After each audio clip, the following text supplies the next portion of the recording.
అయ్యో, ఎంత పని అయిపోయింది. ఏంటి ఇలా జరిగింది?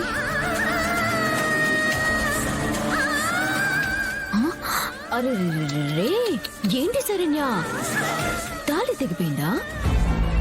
ఇంత అపశకునం, ఇంత అపశకునం.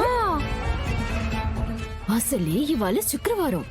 ఈ రోజు కుదిరితే మాంగళ్య బలం కోసం అమ్మవారికి పూజలు చేయాలి, కాని ఇలా ఉన్న మాంగళ్యాన్ని కూడా పుట్టుకుని తెంచేసుకుంటే ఎలా చెప్పు? అనన్య, నోరుంది కదా అని పిచ్చివాగుడు వాగితే బాగోదు చెప్తున్నా. పిచ్చివాగుడని అట్ట కొట్టేస్తే ఎట్ట చెప్పు? అనన్య మాటలు వింటే నీకే కాదమ్మే, ఎవరైనా ఇట్టాగా ఫీల్ అవుతారు. ఈ అమ్మి ఒక శాడిస్ట్ మొకందని కూడా అంటారు. కానీ ఆ మాటల్లో ఉన్న విషయం కదా వినేవాళ్ళు గ్రహించాల్సింది. శుక్రవారం పూట తాళి ఇట్ట అయిందంటే దీని వెనకాల నీ తాళికి ఏదో ఆటంకం ఎదురైనాదని నీకెందుకు అనిపించట్లేదు?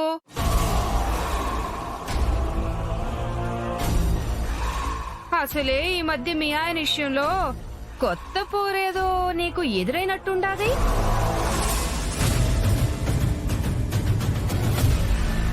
అది ఇందాక సౌమ్య దర్శన్ బాబుని గుడికి రమ్మని పిలుచుండాది.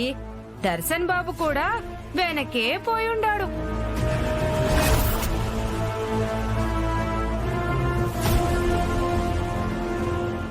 నా ఆలోచన ప్రకారం నిన్న దర్శన్ బాబు కుటుంబం అందరి ముందు చెప్పిన మాట నిజం చేయబోతున్నాడని నాకెందుకో అనిపిస్తా ఉండాది.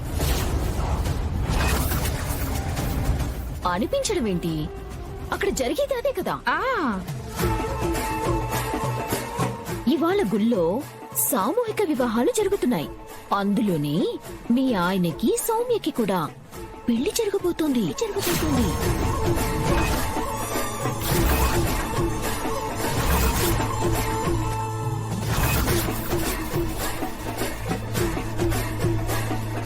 ఏం మాట్లాడుతున్నావు? మా ఆయన అలా ఎందుకు చేస్తారు? ఏమో, ఫ్యామిలీ ముందు అందరి ముందు సౌమ్య నాకు కావాలి అని చెప్పినవాడు ఇప్పుడు ఈ పని మాత్రం చెయ్యడు అని ఎందుకనుకుంటున్నావు?